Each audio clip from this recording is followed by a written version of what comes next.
Once upon a time, on a stormy autumn evening, a group of friends decided to spend the night in an abandoned psychiatric clinic. They had heard numerous horrifying stories about the place, but wanted to test how true they were.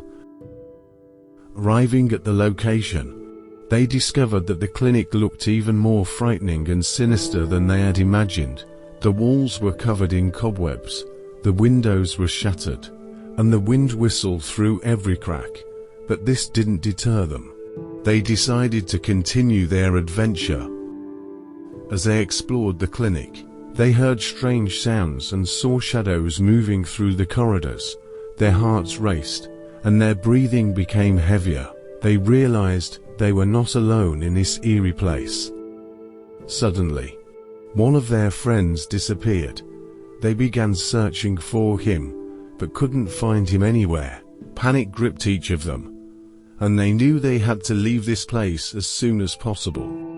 They rushed towards the exit, but the door they came through was locked. They discovered that all the windows were locked too. They were trapped inside this creepy clinic. While they tried to find another way out, they heard footsteps approaching them. The footsteps grew louder and louder. They felt someone's breath on their necks, and turned around to see a horrifying sight. Standing before them was a man with a deranged look and a bloody knife in his hand. He smiled at them and whispered, "You will never leave this place."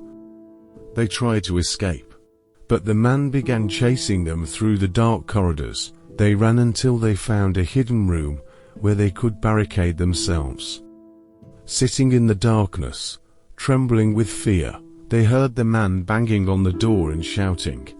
He swore that he would find them and not leave them in peace. Finally, morning arrived, and the man disappeared.